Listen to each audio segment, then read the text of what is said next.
Gbos Thursday held a press briefing at its head office in Bakau to give an update on the progress of the 2024 population and housing census implementation process. Now, the media conference was also meant to offer clarity and share update on the current status of the population and housing census, especially in light of the allegations made about the payment of allowances to the identified census field workers. Our reporter Khadija Diallo tells us more of that in this report.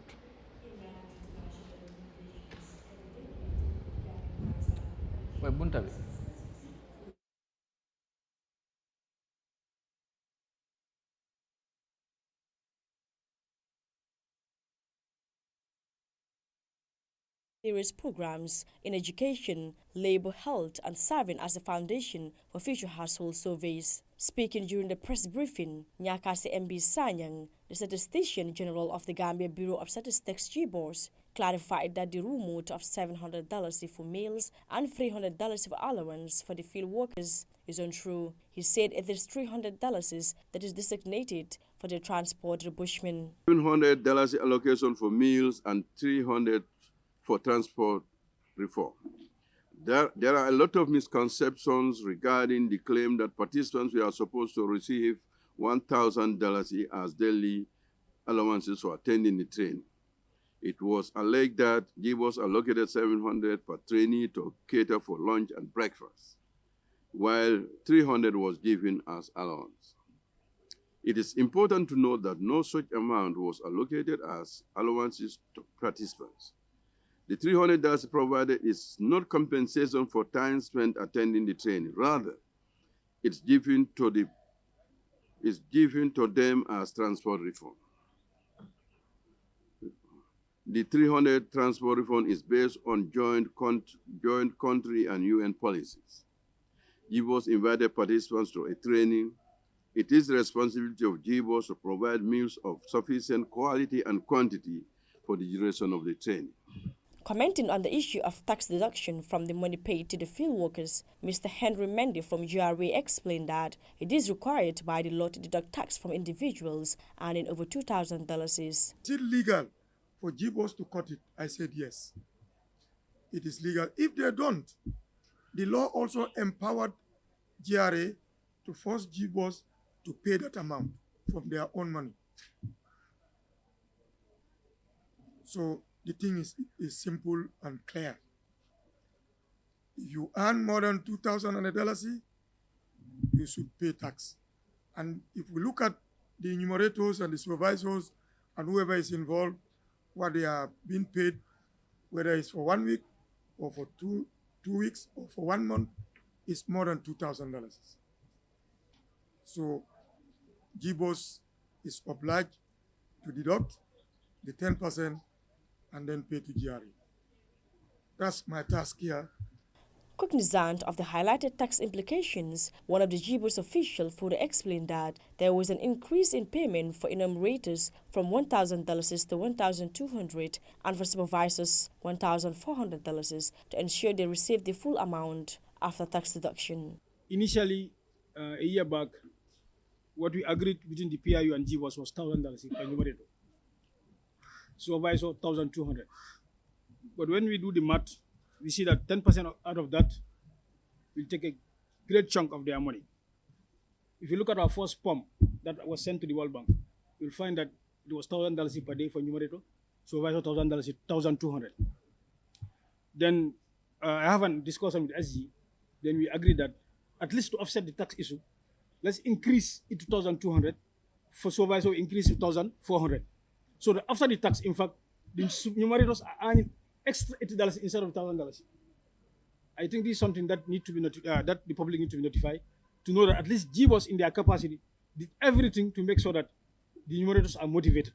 Despite some of the challenges encountered during the process, the Gbos officials said all of the centers have launched field operations in various districts, starting with the listing of compounds, buildings and structures across the country, to be followed by the counting of all persons living in the country on census night, which according to them is scheduled on May 31st, 2024. Accordingly, the Gambia Bureau of Statistics, Gbos, is encouraging all Gambians to fully participate in the process and also cooperate by furnishing the field officers the right information that can aid planning and provision of services. For African News, Khadijatu Jallow.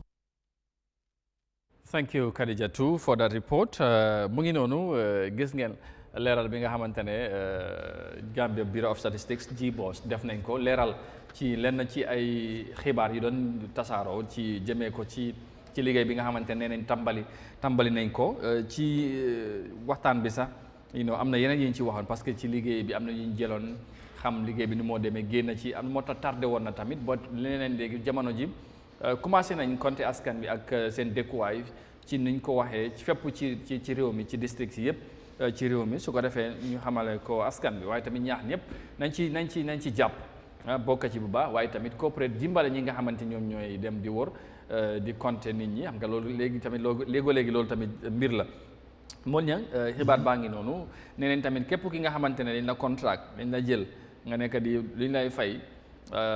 dañ cee dog taxe loolu luwaa moom moo ko képp kuñ fay lu ëpp $2,000 rek ci te ñu war la koo fay ci réew mi luwaa dafa ne dañ ci war a génnee taxe léegi nag yooyu yëpp bokk na xëy na yi nga xamante ne dafa leerutoon ak tamit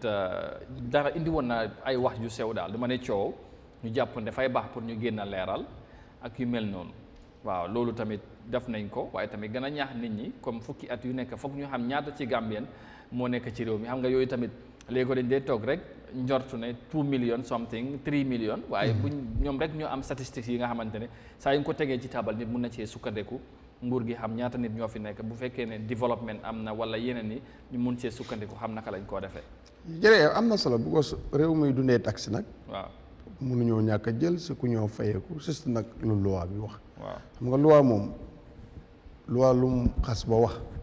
loolu dañ ko war a jëfandikoo. bu fekkee ara nekkul lu nga xam ne baaxul si askan ba suñ ko mën a génne ñu génne ko bat loolu moom is law waaw fii jaaykat yi naanaa bi sax dafa fay taxi. soo waxantuma laa nag te kooku palaatam bi soo ko cegoon mutu sa 75. waaw te bu dajeeg fay ko di juuti mu fay ko. soo waxuma laa nag ku fay ko junneeg lu dem si ko wala ñaari junne. so kon lu lépp lu nga xam ne loi def ko def soo ñun tam plus ñu jéem a sàmmante ak loolu parce que loolu mooy lu nga xam ne mooy lu aw yoon. waaye réew mi dafa yéeme amul réew mu nga xam ne ni fekk sa département déggoo fa lu la jaaxal doo génn leeral yéeme na de. yéeme na sax ñii xam nga ne bu tax doon leen lii doo leen gis si biti ñuy wax. te and it's normal ñuy wax parce que waroon leen wax si radio yi si plateforme si. Gambien si ne leen. am na ñuy ñëw si seen kër yi. utiwuñ fa dara dañ ñëw pour seet askan bi ñaata la. parce que am na kër yi ñoo dem man mun naa am 10 people mën na la juróom la am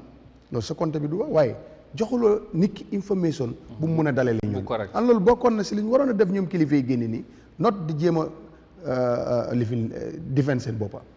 an ban réew leen nekk réew bu nga xam ne ni fekk laaluñ sa département doo génn yow defend rek moo laa tax a génn boo doo génn pour yee nit ki doo génn pour leeral nit ki doo génn si li la dénk nga def si nga wax si nit ki ngay jëflante lu ko si war a fekk ak lu mu si war a def li mu si ak yow li nga si war a def non but wenn ale ñëw rek ñu commencé génn ku ne de defend ñu bindal leen sax because buñ ko riise nga xam ne dañ leen ko bindal moo ko leen ko sax soo yooyu si yooyu leen war a jógee di njëkk a def luy yoon santaane man lii yëgu ma noonu commencé nen te mun te dinañ dikk suñ kër waaye yëgu te ñaata Gambien si ñoo ko yëgut te léegi jamono bi neexut mun ngaa toog si kër ñu ñëw koŋ-koŋ la amee kii itam nga ne ko kal la doo ko ubbil waaye si fekkoon ne dugg na si boppi askan ñëw ko askan wi liggéey bi du gën a yomb sa ñan ñoo waroon a def loolu te lii li ñu def nii leen waroon a njëkkee wala ñu dem si plateforme ci ñu yóbbu sa advertisement lifin si radio yi boo dee doon soo lu laal la dégg nañ lu leen neexut ñu fan dem wane ne ay kilifa leen dem leeral and das not loolu du koregut du loolu mooy yóbbu réew because lu ñu waroon a njëkk a def defuñ ko wel si fekkee ne gars yi loolu rek mooy seen complaint affaire yi taxi na gars yi continuer te am na booy borom naanaa yi sax ñi ngay fay juti booy donte le gisuñ ko xamuñ fi moo dugg because mu ngi nii ñu ngi koo wax ñoom ñee ko séddale waaye natt boobu la ñu yàlla teg neen ko def yéen it nag taxi bi neen ko génne waaye mbaa loolu rek la bu leneen li ñu si yokku nag ñi la lay àndal parce que nañ leeral ci affaire yi lu ñu ne war a jot transport yi phone ak gars yi ñëwoon nañ dañ leen war a jot $1,000 yi kërib karab ay 300 waaw dégg naa ñi ngee woon waaye waaw loolu yëpp ñi nga ñoom bu ñu génnee di param di leeral ni Amadou sax gis nga liggéey bala moo commencé waxal nit ñi lu leer waaye ñoom am na luñ donte la ñi lu ñu wax mbiri taxi loi moo ko sant dañu war a fay waaye dama ne Amadou Gambien si yëgul na ñi ngee compter askan bi waaw xal naa des de te den ko war a yëg dañ ko war a dégg am na sax advertisement fat naa ne fii si kër gi sax am na bu fee daw waaw exactly waaye wax ne commencé nañ bis sàngam te dina dem ba af waxtu sàngam te li ñu yàgg na waaje waroon na am depuis last year amul forma ñu ne waaye léegi waaw dafa naa bii bokk rek yi ñëw nomba de bii ak boobu du benn de ban am na ñu dee dem def bunti kër yi nomba noonu waaw non waaw xam nga ak bii du benn waaw boobu moo njëkk foog naa loolu moo njëkk a def waaw ñu soog a ñëw ci compte bi ak yooyu waaw compte bi nag nit ki yëgu ko nga jékki rek benn góor ak jigéen ànd ñëw rek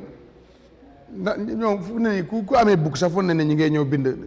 jaañal ñi ak faleen ni foog ne sax ñi ngay bind pour indi leen ay saako maalo yooyu noonu wala nangam da nga leen war a leeral ne bis sàngam dana am ay ndaw yin ekkati mandarga yi leen amee ut siwun dara si seen kër yi lu dul dañ bëgg a xam Gambie askan bi ñaata la pour ëllëg lépp lu ñoo defal Gambie ñu mun a xam xayma ñaata lii la ñu war a ekkati man de li ma gis ni xam nga li ñoo def nii ñun dans seen liggéey lañ nekk di def ni parce que ñoom media bi lañ dee bàyyi liggéey bi waaye tey ñoom waroon nañu dem am TV panel discussions of course radio talk shows liñ toogee TV nii na la war a dem si plateforme si ñu dem ci newspaper publication non waaye soo gisee ñi génn rek am na lu ñu teg si seen ndodd yi luñ bëgg a leeral waaye lu ñu teg si ndodd askan bi ñu war koo leeral si seen office la ñoo toog si kayit lañ ko def